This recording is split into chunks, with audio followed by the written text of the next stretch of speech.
Hey everyone, the name's Eric Thorne. In today's video, allow me to discuss something a little difficult, a little troubling, a little scary. That's the issue of narcissists. I've had dealings with close friends and people in politics who have shown traits that are related to narcissistic personality disorder. And the thing about narcissistic personality disorder is that it's one of the hardest disorders to cure. A person who is a narcissist, there are very few treatments that work in a narcissist.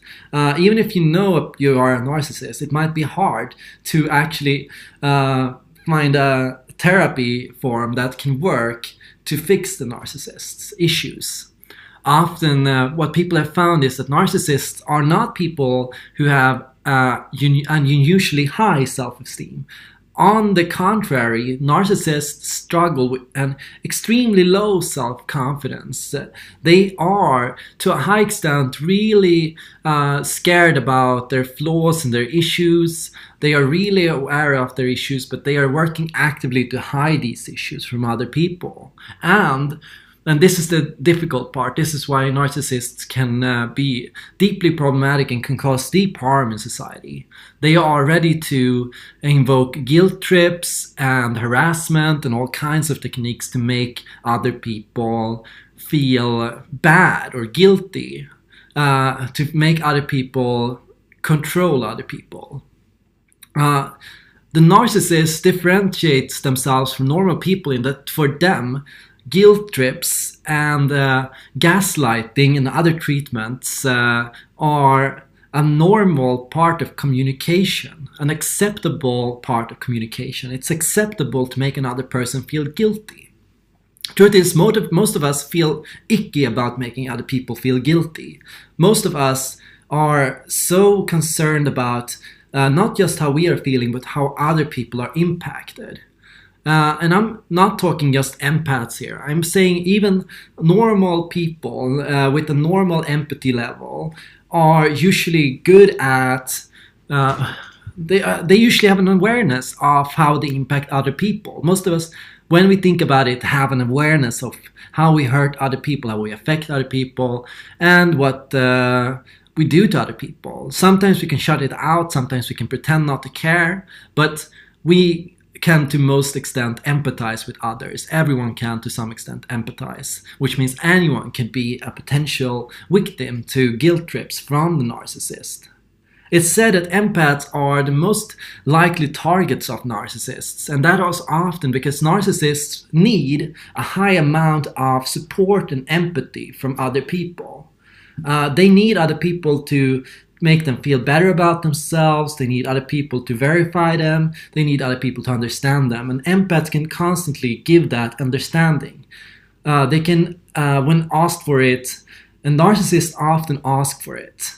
Narcissists tend to ask for support, sympathy, and love from other people. They tend to not just ask for it, but they also tend to demand it. And they tend to become angry or aggravated when other people refuse to give any form of empathy at any point of time. If you don't answer, if you are avoiding them, or if you at a certain point say nothing, they may resort to getting angry, they may guilt you for not saying anything, and they might force you to give sympathy. And this is also where people talk about covert narcissists, because not all narcissists revolve around aggressive harassment techniques.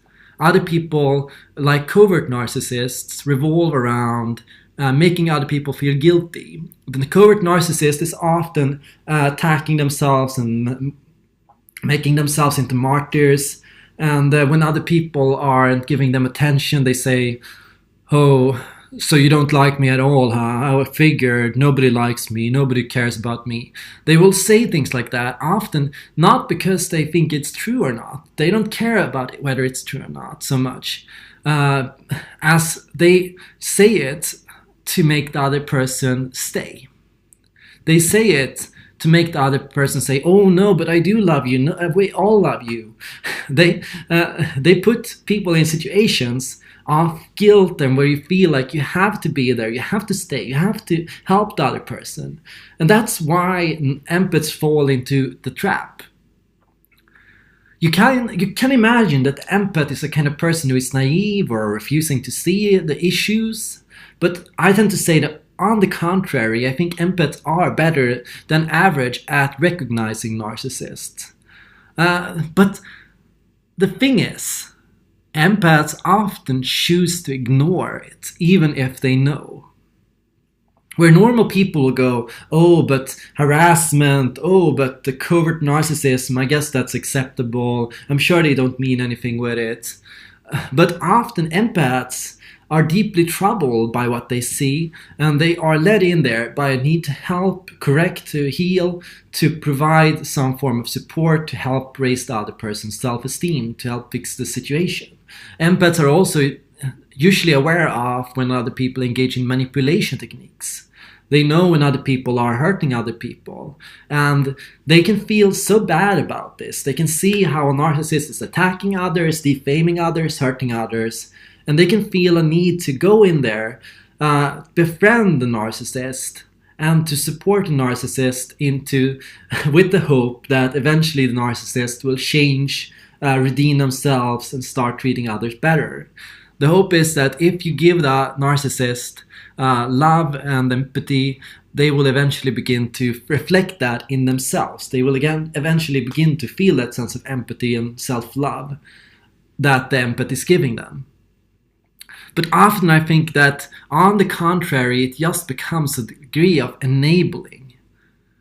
It becomes a degree of where the love you give, the support you give, becomes like a fuel to the narcissist. It supports what they do. It makes them feel like the manipulation techniques are working, paying off, that everything is perfect, that, oh, people are starting to love me now. The harassment I put others through, the fear other people gave me, it made the situation better. So often it becomes a degree of enabling, which can be dangerous because it can actually feed the narcissistic behaviors, and it can make the narcissist feel like their methods are legitimate, that it will help others. So I would recommend higher awareness of all of this. Now, I would argue that narcissists are not easy to recognize.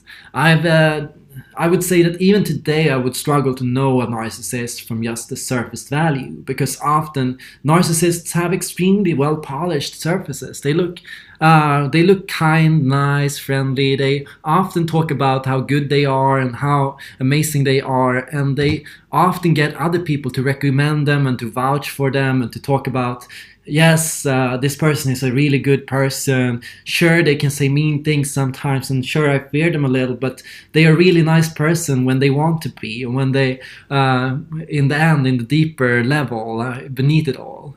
Sometimes it's like when I hear another person say, oh, that person is so nice, that person is such a good person. It's like I wonder if they just say it because they are trying to legitimize. They are trying to, for some reason I would ask myself, why do they feel a need of saying it at all? I think it's usually only easy to notice a narcissist in hindsight. But I think that, and this is often where door slamming comes up, where people talk about no contact, because often I think that there is no other strategy to deal with a narcissist than no contact. I don't think that there is anything you can say or do to help. Often, I think anything you say or do actually can be reinterpreted, and this is why narcissism can't be treated. Because the narcissist is so focused on making everything they hear about themselves. Everything they hear is reinterpreted to verify what they think and what they believe and what they see is right, no matter if it is or not. The narcissist who talks to a psychologist, who talks to other people, is constantly changing the words inside themselves and reinterpreting the situation to a way that supports their narcissism, that supports their worldview, and how they see themselves and how they see other people. Often that's why it's hard to reason with a narcissist. It's often that they have their own shape and form of reason, which is unusual to normal people. Still, I understand that you might feel a degree of empathy, you might feel a degree of wanting to be good towards people, and you might not want to say anything bad about a potential narcissist or to do anything bad, and I don't think you should either. I don't think that doing something toxic against someone who shows narcissistic traits is a good thing. I don't think that helps anyone. I don't think it helps you. I don't think it heals anyone. The only thing that I think helps is awareness and an understanding, a deeper understanding. And this is why I often talk in my videos about how empaths need to be selfish sometimes. I tend to say that if you want to be a good person, you have to understand yourself, and you have to understand what you need to be a good person. You have to understand that martyrship or pushing yourself to be selfless beyond what is reasonable can be deeply damaging.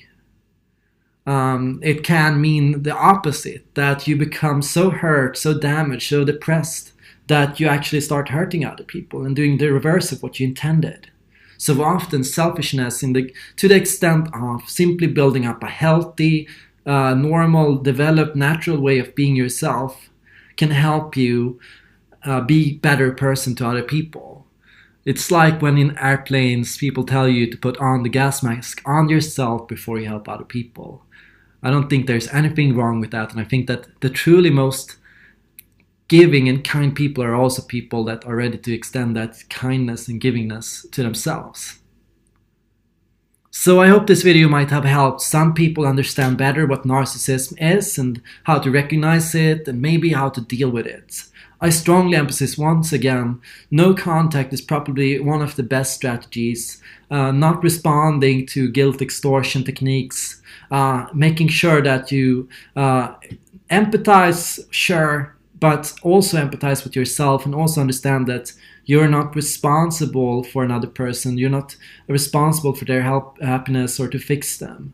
You can help other people, but you are not responsible to do it, and you should not feel guilty if you don't want to do it. That's all for now. I hope you all enjoyed this video, and as always, I hope to see you guys in the next one.